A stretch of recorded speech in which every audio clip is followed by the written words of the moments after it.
Pronto, pessoal, vamos retomar aqui nosso conteúdo, né? Passou aí algumas semanas, teve um conjunto de fatores que foi me atrapalhando, né? Não sei se vocês sabem, eu virei coordenador da especialização que tem em ciências da natureza e matemática. Inclusive, vocês que são bons alunos, quando terminarem a graduação, né, se quiserem participar da especialização, sintam-se convidados, né? Claro que tem uma avaliação, né? Professor, parabéns, viu? Nós desconto, é? Não, assim, não paga nada, de graça, Não, né? desconto na entrada das provas. Ah, Pronto, parabéns, por muitas felicidades aí. Sei que agora vai ser o trabalho em dobro, né? E, né, falta as palavras do Maestro das Minas. Será que você tem desconto aí para ex-aluno, né? Não, Maestro? Ei, Maestro, ex-aluno do técnico, do superior e agora da especialização, para que melhor, né? Professor, o senhor grava o nosso nome aí, viu? vou gravar para deixar, né? Vocês que são da casa, né? Que já conhecem, que sabem que são bons alunos, né? Mas, assim, lógico que né, a gente não pode favorecer, senão a gente é preso, né? Mas, se vocês fizerem por onde passar, vocês vão ser muito bem-vindos, né, no nosso curso, certo? Vamos lá. Então, assim, por isso que nas últimas semanas teve uma série de coincidências que eu não consegui dar aula, mas também não tem problema, na verdade, pelo conteúdo. A gente já está bem pertinho de terminar o conteúdo e ainda tem um mês, né, um mês e meio mais ou menos de aula, então está bem tranquilo em termos de tempo para dar aula, tá? Bem que a gente ficou muito tempo sem dar aula, talvez vocês nem lembrem mais do conteúdo, então vou dar uma relembrada, certo? Mas, basicamente, o que a gente viu? A gente está estudando o movimento de uma partícula em 2 ou 3 dimensões. Tá? E aí, só recapitulando, né? Agora o que acontece? Em vez de eu ter uma função do tempo, né? Em vez de eu ter uma função do tempo, que era a função posição, derivando tem a velocidade, depois temos a aceleração, o que a gente tem? A gente tem o vetor posição, né? Que é o vetor posição. Vão ser 3 funções do tempo, né? Uma para cada componente da partícula, né? E se for em 3 dimensões, né? Claro, se for em 2 dimensões, é só duas, tá? A velocidade é a derivada de cada um desses, certo? Então, fica o Vx mais um Vy, que depende do tempo, tá? Vou botar aqui, completo. Depende do tempo. Mais um Vz, que depende do tempo, na direção K.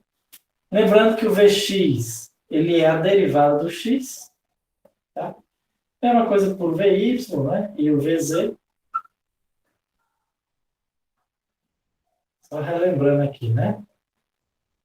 E a aceleração, mesma coisa, certo? Vou ter 3 funções do tempo, a aceleração no eixo x, a aceleração no eixo y e a aceleração no eixo z. E que, novamente, é a derivada da velocidade, certo? O x, a aceleração x é a derivada do vx, a aceleração y é a derivada do vy, e a aceleração z é a derivada do vz.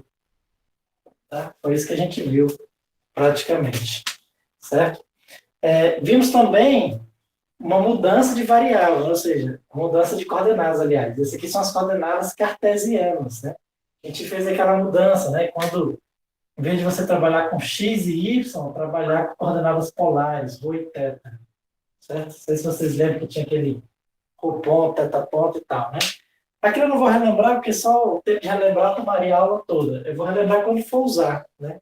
A próxima aula é a aula em que a gente vai entender por que as órbitas dos planetas são elípticas, por que um cometa pode, às vezes, se aproxima e se afasta bem para longe, certo?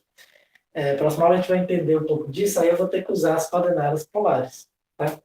Mas lá eu vou relembrar, né? Aqui eu não vou relembrar, não, tá? E aí fica o seguinte, e a gente viu que a lei de Newton agora, né, que ela é uma equação vetorial, né, ó. Força é igual a massa e aceleração, vetor. O que significa dizer? Que a componente x da força vai ser massa vezes a componente x da aceleração, componente y da força é igual a massa vezes a componente y da aceleração, e a componente z da força é igual a massa vezes a componente z da aceleração, tá? E agora isso aqui, lembrando, né, que a lei de Newton ela é uma equação diferencial, certo? Ou seja, aquelas equações que a gente, cuja solução é uma função, né? Então vamos relembrar aqui direitinho, ó. Eu até falei isso para vocês. A força vai ser igual a massa vezes a derivada segunda de x com relação ao tempo, né? Aceleração é a derivada segunda, certo? Aqui seria a derivada segunda de y com relação ao tempo. E aqui a derivada segunda de z com relação ao tempo. Tá? Dependendo, e lembrando, a força ela pode depender tanto de x, y e z, ou seja, depende da posição, quanto depende também da velocidade, pode depender do Vx, Vy, Vz, certo? E do próprio tempo, tudo bem? Lembra que a gente fez a mesma coisa para lá quando a gente estava em uma dimensão, né? A gente resolveu equações em que a força dependia do tempo, em que a força dependia da posição e em que a força dependia da velocidade, certo? Aqui a gente não vai fazer tudo de novo, não, até porque é bem mais complicado. Como você está em 3 dimensões, né? É bem mais complicado, certo? Hoje o que a gente vai fazer? Nós vamos resolver um caso que é relativamente simples, tá? Vamos resolver essa equação aqui para um caso, que é o oscilador harmônico em 3 dimensões, certo? E para a gente só relembrar um pouquinho disso aqui e vamos ver um pouquinho de como é que funciona a energia aqui em 3 dimensões, tá? Então vamos lá. Então só para a gente relembrar isso aqui, vamos estudar como é que seria o movimento. E aqui eu vou resolver relativamente rápido, porque são equações bem parecidas que a gente já tinha visto, né? Só para a gente exemplificar, vou supor o seguinte, vamos supor que a minha força ela seja igual a uma força elástica, só que generalizada para 3 dimensões, certo? Vamos relembrar, em uma dimensão, como era a força elástica? Menos kx. Como é que seria uma força elástica em 3 dimensões? Né? Seria assim, ó. Menos um kx na direção y, menos um k y na direção j, menos um k z na direção k. Tá? Esse k aqui, inicialmente, eu não vou colocar sendo igual, vou colocar diferente. Eu tenho um kx, tenho um ky na direção y e tenho um kz. Certo? Então, como é que ficaria minhas equações? Ficaria assim, ó, menos kx m d2x dt2, aliás, menos kx vezes x, né? Menos kx vezes x, certo?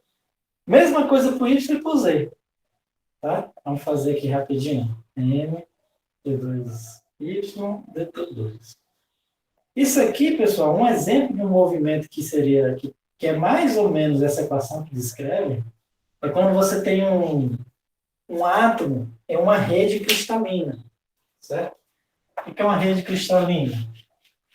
Quando os átomos de um mesmo elemento eles se juntam, geralmente eles formam uma rede, certo? Uma rede cristalina, né? Então, tem vários tipos de rede, né? Então, tem a cúbica, de face centrada. Como é que seria isso? Seria como se fosse assim, ó. Aqui o que eu estou mostrando é a rede cúbica simples, em que os átomos eles estão organizados nas arestas de um cubo, certo? Então, seria tipo um negócio assim, tá? Isso aqui a gente chama de uma rede cristalina, né? Não estou lembrado qual é o elemento químico que forma uma rede cristalina cúbica, mas tem alguns elementos químicos que formam uma rede cristalina. E aí o que acontece é que o movimento desse cara aqui, muitas vezes, um cara desse que está bem aqui no meio, por exemplo, certo? Que tem um átomo para cima, um átomo aqui para a direita, certo? Um átomo para baixo, certo?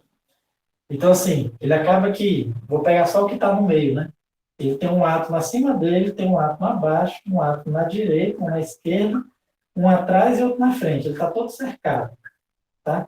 Como ele está todo cercado e tentar aqui numa posição de equilíbrio, acaba que ele está como se fosse um oscilador harmônico em 3 dimensões aqui, mantendo ele aqui na posição de equilíbrio, tá? Então, as equações que descreveriam o movimento dele seria mais ou menos parecido com essas aqui, tá? A única diferença é que quando a gente está falando de átomos, aqui a gente tem que envolver a mecânica quântica. Mas na mecânica quântica a gente precisa dessas equações aqui também, certo? Então, na verdade, para sair disso aqui para ir para a quântica, basta a gente quantizar algumas coisas aqui, tá? Mas não é do interesse da aula de hoje a quântica, tá? Vamos entender um pouquinho desse oscilador harmônico.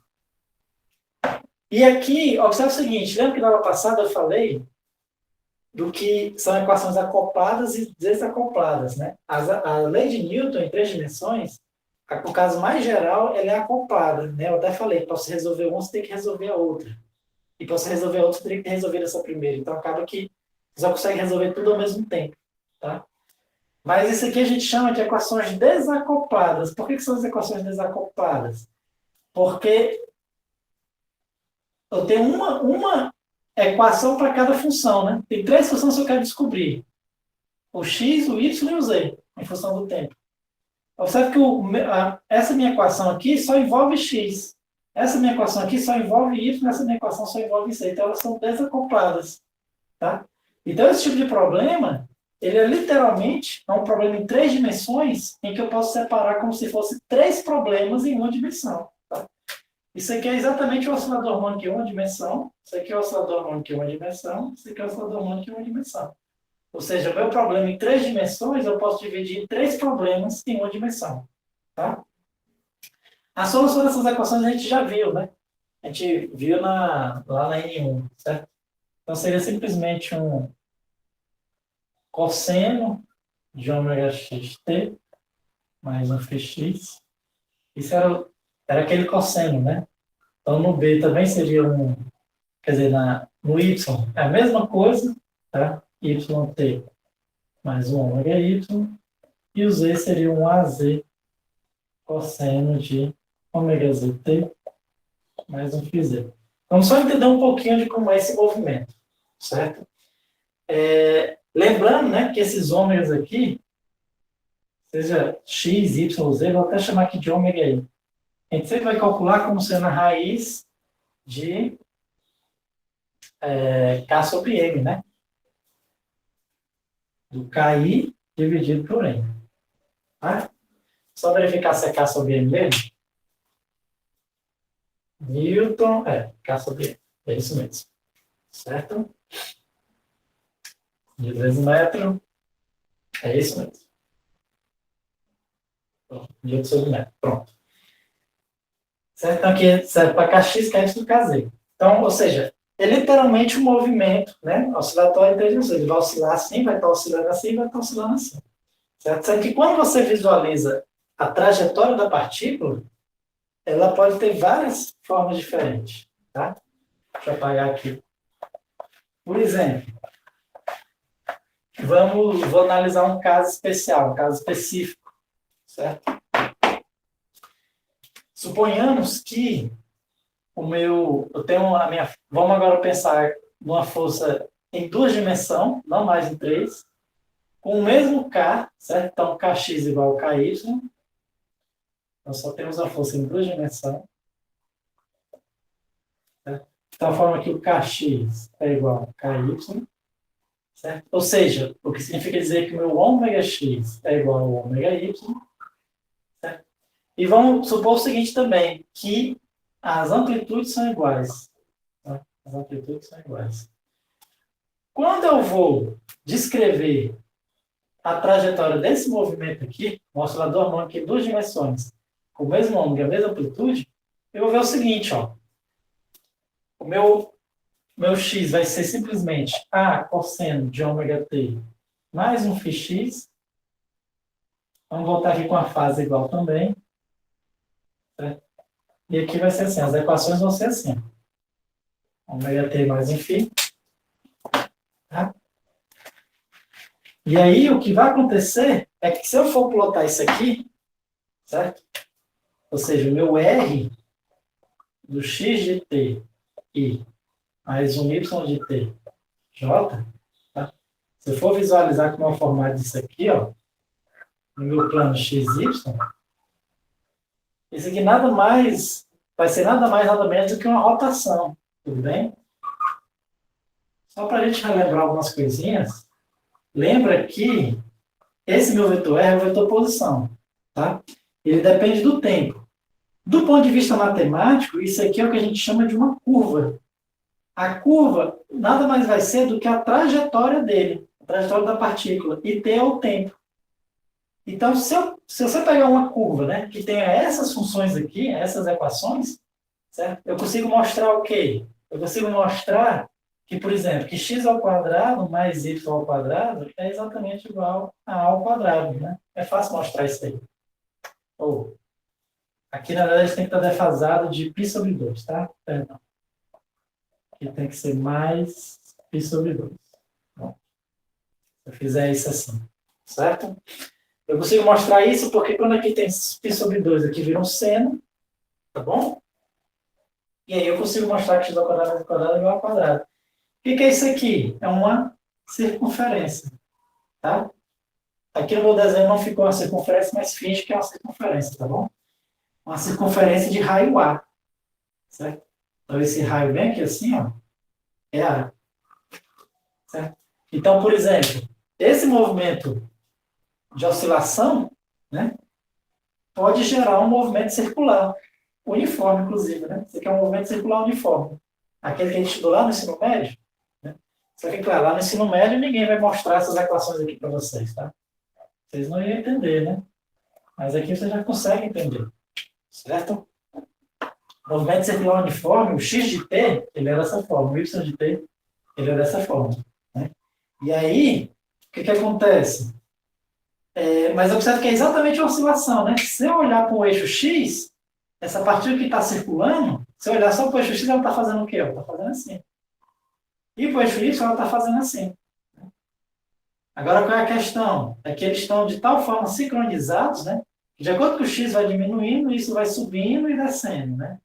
E aí fica gerando esse movimento circular. Tudo bem? Só que observe que isso é verdade, né? Ó, se satisfazer essas condições, os ômegas forem iguais e as amplitudes também forem iguais. Certo? Na realidade, se a gente for pensar aqui no movimento de forma geral, certo? O movimento pode ser de diversas formas, né? Então, não vamos pegar o caso em que são iguais, vamos pegar o caso mais geral. Nós vamos ver só em uma direção, em duas dimensões, que é mais fácil. Tá? Então, o que acontece? O que acontece é que o movimento no x, ele vai ficar oscilando entre menos ax e mais ax. No y, ele vai ficar oscilando entre mais AY e menos AY. Então, o movimento ele vai ser restrito a essa região. Certo? Só que aí o x ele vai estar oscilando e o y vai estar oscilando também. Né? E aí o que pode acontecer? Não necessariamente ele vai gerar uma trajetória fechada bonitinha, que gerou um círculo, tá?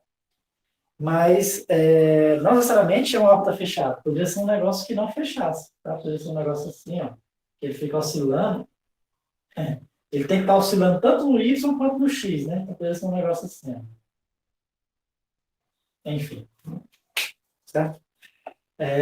Para a gente... Depois eu posso até mostrar para vocês um programa no computador que cria uma trajetória dessa, tá? Estou colocando aqui os valores de x e y. Mas existem alguns casos em que ele gera trajetórias fechadas, certo? Os casos em que gera trajetórias fechadas é quando você consegue escrever as frequências angulares como sendo múltiplas uma da outra, certo? Deixa eu só pegar aqui, no livro aqui ele dá alguns exemplos. Sempre quando as frequências angulares forem múltiplas uma das outras, ou seja, e se existir inteiros tais, por exemplo, que nx sobre ômega x é igual a um ny sobre ômega y, certo?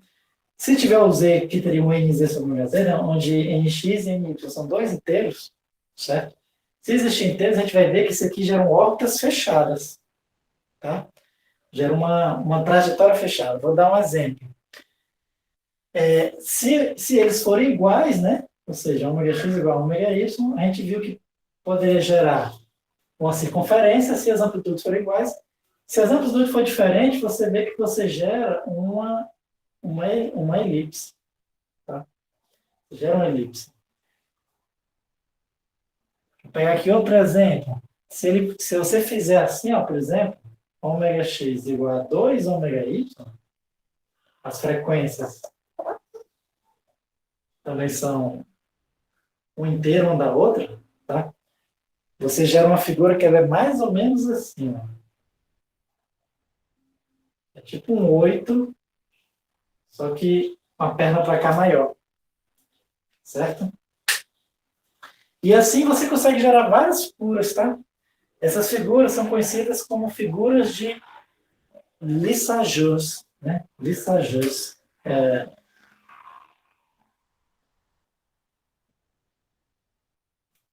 Lissajous, né? É francês, né? Não sei falar muito bem francês, mas aqui parece com o Diju, né? Do Labela Diju, né? Se pronuncia do mesmo jeito, é Lissajous, né? Vocês podem procurar, e são figuras até bonitas, né? O pessoal costuma fazer isso usando pêndulo. Você pega um pêndulo, certo? Só que você pega um pêndulo que possa oscilar tanto assim quanto assim. E você bota uma terrazinha para cair. E aí você bota ele para oscilar. Você vai ver que a terra vai caindo, formando essa figura, certo?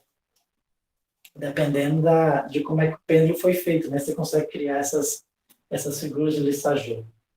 Certo, pessoal? Só para a gente entender, né, que a trajetória da partícula, né, ó, ela vai depender, né, dessas forças que você aplica no corpo. Tudo bem, pessoal? Qualquer dúvida, vocês podem perguntar, tá? Vamos lá. E aí, continuando um pouco com o nosso conteúdo, vamos ver agora um pouco da parte da energia, certo? A energia aqui no movimento tem duas ou três dimensões, certo? Vamos primeiro começar vendo a energia cinética.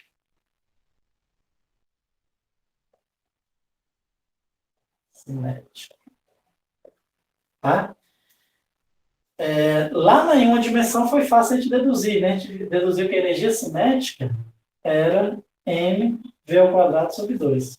Vamos ver como é que a gente consegue deduzir a energia cinética aqui também, certo? Na verdade, é de uma forma bem parecida, né? A gente sabe que a força é igual a massa vezes a aceleração, tá? Então, a força vai ser igual a massa vezes a aceleração, nada mais é do que a derivada da velocidade com relação ao tempo, certo?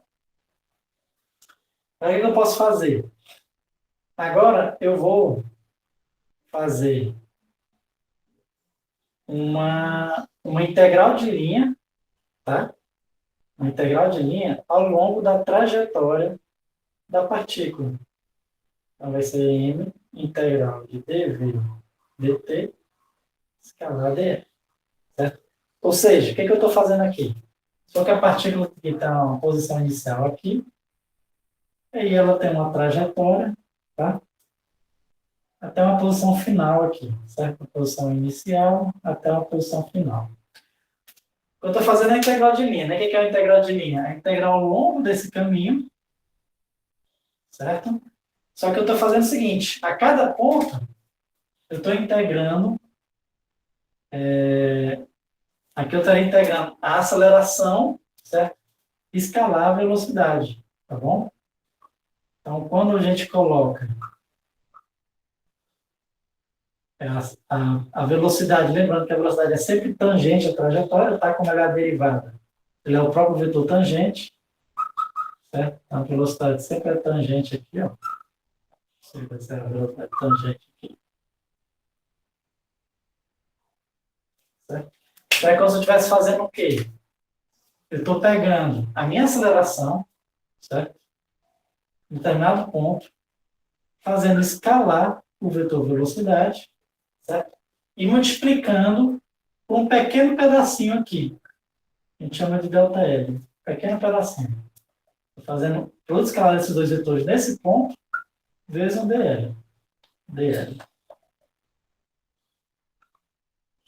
certo? Aliás, vezes o dt, perdão. Vezes o tempo, né? Vezes o tempo que ele andou essa distância. Quando você faz isso somado, né, várias vezes, você obtém exatamente essa integral de linha. Tá? Só para a gente entender um pouquinho de onde é que vem essa integral de linha. Certo? E aí, agora o que eu posso escrever, né? Ó, agora eu posso escrever assim. Então, aqui vai ser a integral de f escalar dr vai ser igual a n, a integral de dv dt, escalar. Esse dr, eu posso escrever como sendo dr dt, tá? Por definição, tudo bem? Esse dr, por definição, ele é isso aqui, né? Alguns físicos até dizem o seguinte, eu posso multiplicar e dividir por dt. Na verdade, não está 100% correto, tá bom? Na verdade, por definição, esse dr, por definição, ele é isso aqui. Certo? Não é que você multiplicou e dividiu por dt. Porque, por definição, esse dr vetor, ele é o vetor velocidade, que é o dr dt, vezes o elemento, tá? Vezes o elemento do parâmetro que você usou.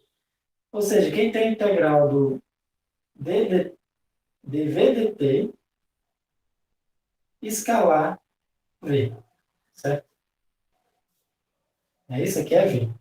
Integral de f escalar dr, certo? Posso apagar aqui, né?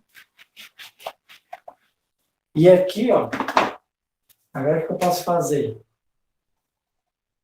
Observe que isso aqui, né, dv dt escalar v, eu posso ver da seguinte forma. Suponhamos que eu tenha assim, ó, v escalar v, e eu vou derivar isso aqui. Tá? V escalar v. Né? Eu posso dizer o seguinte, que é a derivada do primeiro, dv dt escalar v, derivada do primeiro vezes o segundo, mais o primeiro vezes a derivada do segundo. Só que isso aqui, ó, produto escalar é comutativo, né? Então eu posso comutar isso aqui. Certo? Ou seja, se eu comutar isso aqui, vai ficar v escalar dv. E aqui eu tenho v escalar dv, então aqui eu posso escrever como sendo duas vezes v escalar dv. Tá? Ou seja, ó, esse meu v escalar dv aqui, ou dv escalar v, né? Na verdade, eu devia até ter trocado outro sentido, né? Isso aqui é o dv dt escalar v. Esse cara aqui eu posso escrever como sendo o quê? Isso aqui dividido por 2, tá? Isso aqui é o ddt do v escalar v. Ou seja, vai ficar 1 meio do ddt do v escalar ele mesmo, certo? O dv dt escalar v é a derivada da velocidade escalar ela mesma dividido por 2. Substituindo aqui, o que a gente tem? Integral de f escalar dr vai ser igual a integral. Esse 1 meio eu vou tirar aqui para fora, tá? Já tinha uma massa aqui fora, né? Então vai ficar m sobre 2. M sobre 2. Da integral do v escalar v dt. Tá? De um tempo inicial a um tempo final. Certo? Só que aí, quando você tem a integral de uma derivada, é a própria função, né? Ou seja, você quer ficar f escalar dr, vai ficar m sobre 2, que multiplica a velocidade final, certo?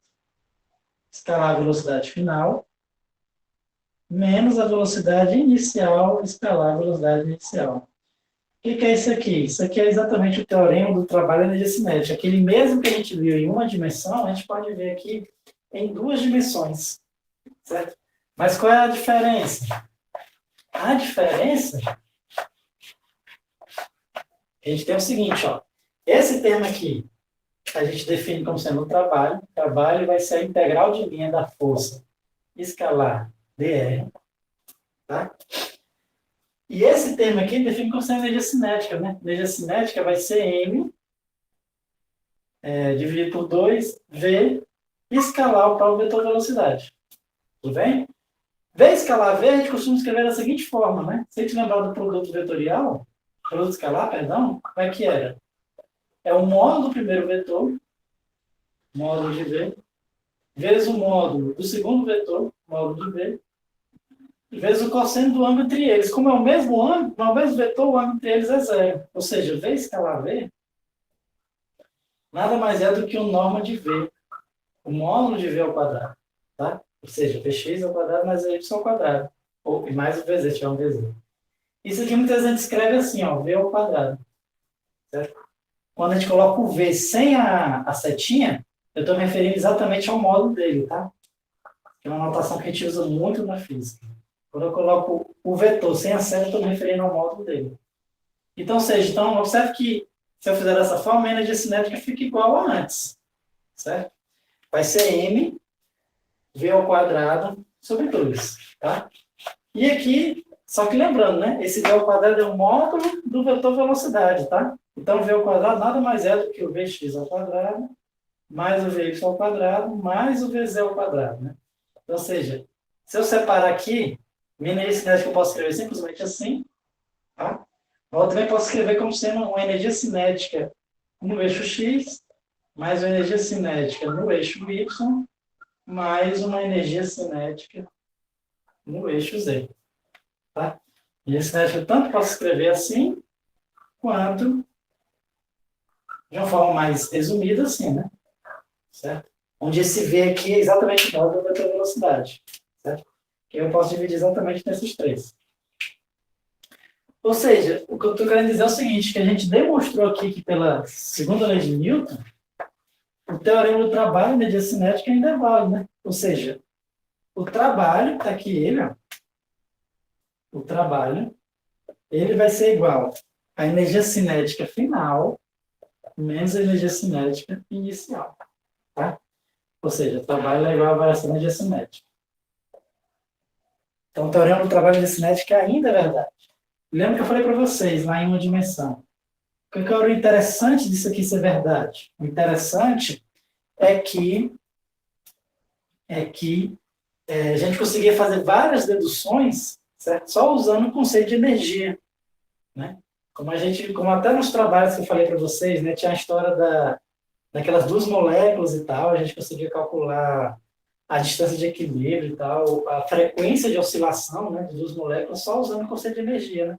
Então, energia aqui vai ser do mesmo jeito. Né? Só eu trabalhando essa parte de energia, a gente consegue ter várias informações sobre o nosso problema. Tá?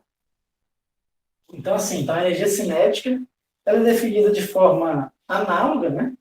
Análoga a uma dimensão. E aí vem a pergunta, a energia potencial a gente pode definir de forma análoga? Certo? A força, né? Então, a energia cinética, a gente já viu que a definição é bem parecida. Né? E para a energia potencial, será que existe uma definição análoga? Né? Vamos só relembrar, tá? A energia potencial, ela, lá em uma dimensão, como é que ela era?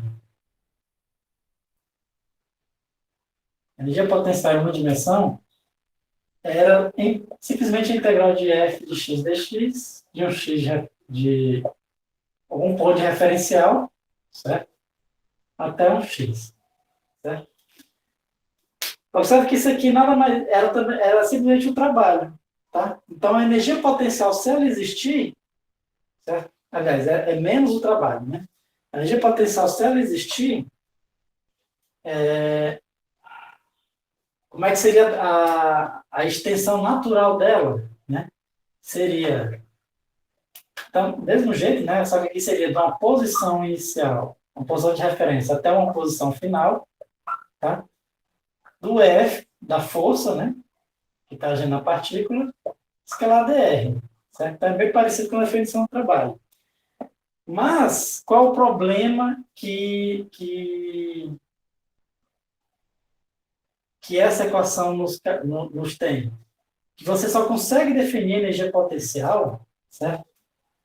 Se essa força for de tal forma que não depende do caminho. O que é isso aqui? Essa é uma energia potencial. Né? Então, se eu for pegar aqui um plano XY, certo? Essa integral que você está fazendo aqui, você está fazendo de uma posição inicial, ó, de um R0 inicial, uma integral, né? A posição inicial, aqui é a trajetória da partícula. E aí você vai integrar, certo? A força escalar dr, usando aquela sentido que eu falei para vocês, até uma posição final aqui, certo? Sempre fazendo o dr escalar a força, ou força escalar a velocidade, né? Lembra que isso aqui é a mesma coisa de dizer que vai ser de um R0 até um R, do F escalar V dt, tá? Isso aqui é a mesma coisa, é igual, certo?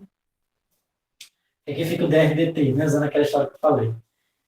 Só que o que acontece? O que acontece é o seguinte, você só consegue definir uma energia potencial se essa integral aqui for independente do caminho, certo? Porque o que acontece? O corpo ele pode sair dessa posição inicial para essa posição, ele pode sair seguindo esse caminho aqui, né? Ele pode sair seguindo outro caminho, vindo aqui por cima. Pode seguir seguindo outro caminho aqui por baixo. Tá? Então, assim,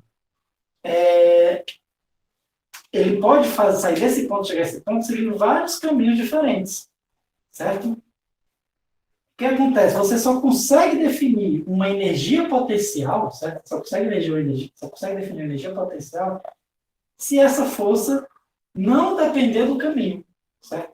Uma força que independe do caminho. Então, se F, quer dizer, se essa integral aqui, né? Se essa integral for independente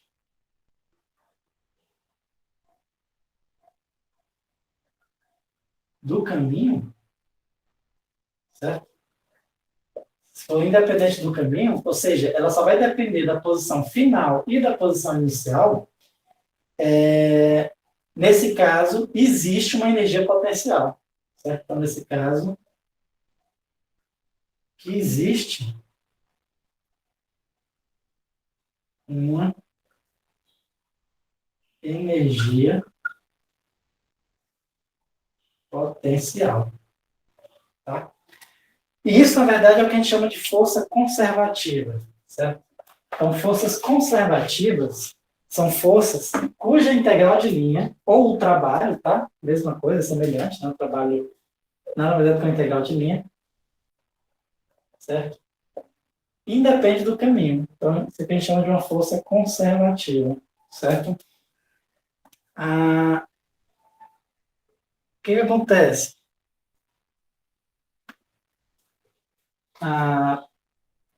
Por que em uma dimensão a gente não se preocupava com isso?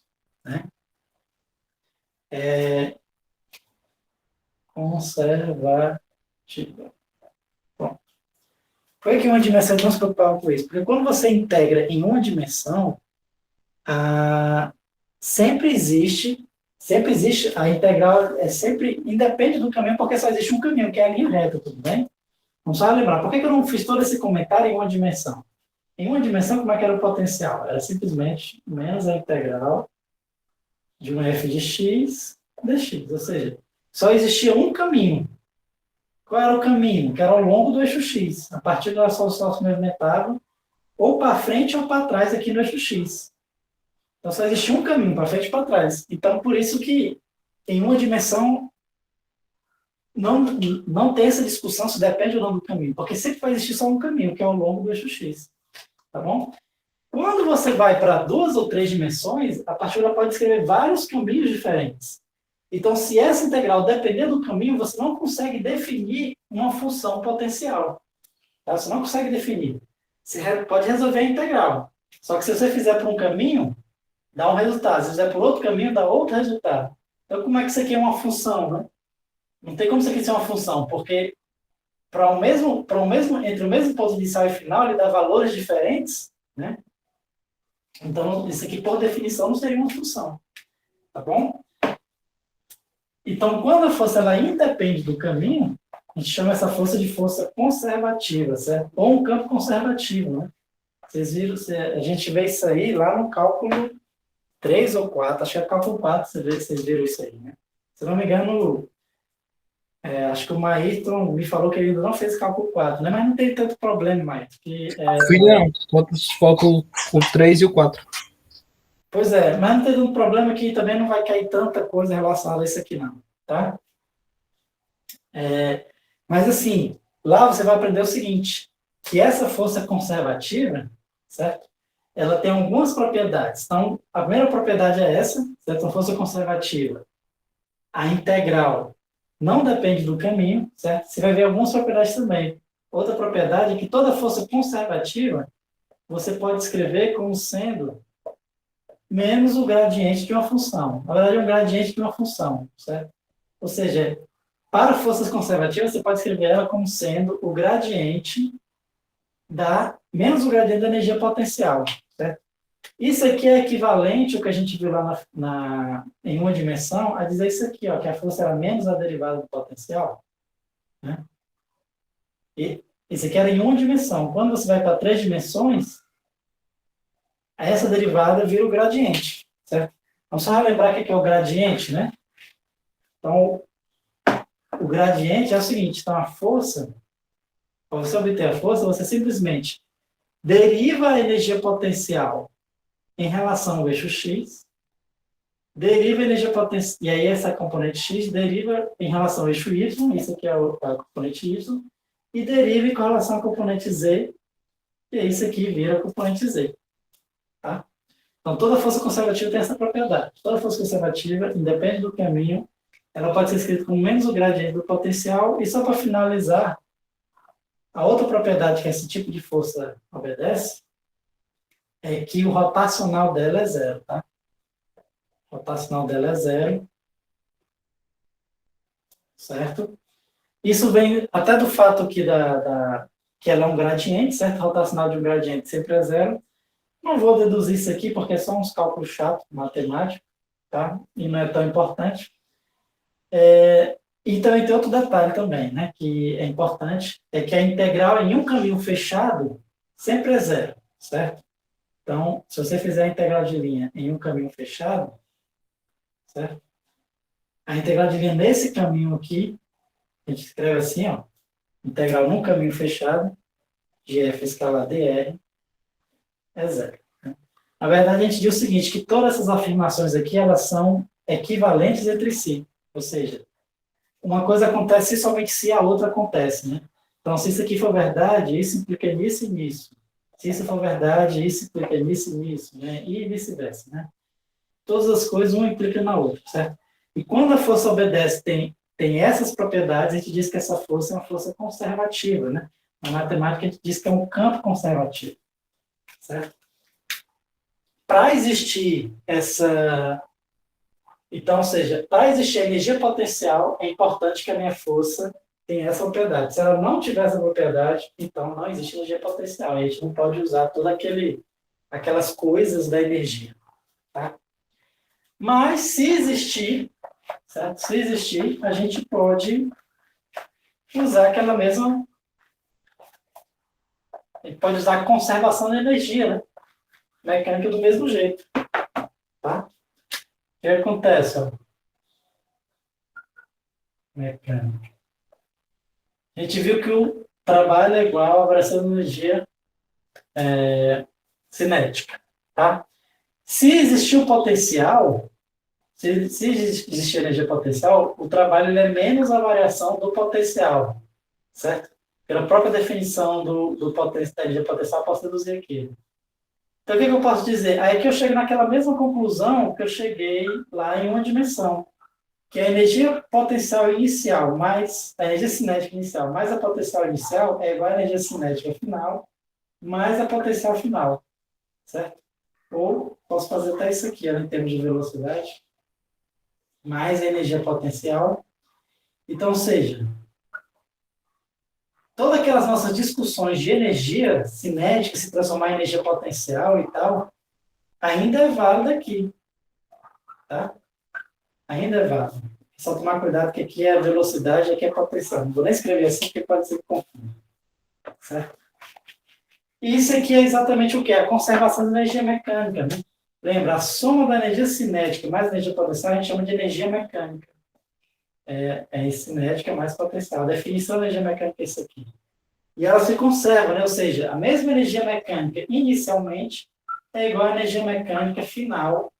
Isso que, se a força for conservativa, né? Lembrando que tem que existir essa condição. Se a força não for conservativa, essas equações aqui, daqui para baixo, não são verdadeiras. Né? Essa aqui é ser verdadeira, mas daqui para baixo, não. Certo? Se a força for conservativa, a energia mecânica inicial, ela fica igual à final. E aí diz que ela se conserva, ela vai ser igual em todo instante. Certo? E acaba sendo muito mais fácil a gente descrever o movimento usando energia do que usando a lei de Newton. Por quê? Porque a lei de Newton, você tem vetores, você tem que achar, você tem que resolver 3 equações e tal. Muitas vezes você resolver o problema usando energia acaba sendo mais fácil do que usando a lei de Newton. É uma opção, certo? Uma opção de como resolver. Mas toda aquela nossa discussão sobre energia, sobre a energia potencial se transformar em mecânica, né, e vice-versa, certo? Continua sendo verdade aqui, em 3 dimensões. Tudo bem? Bom, vamos falar o seguinte. Por hoje a gente fica por aqui, certo? Na próxima aula a gente vai ver uma aplicação já desse problema aqui da conservação de energia, né? Exatamente no que a gente chama de uma força central, que é onde a gente vai estudar, a gente vai começar a estudar o movimento, por exemplo, de planetas, ou até mesmo o movimento em alguns sistemas atômicos também, certo? Só que vamos deixar isso para a próxima aula, certo?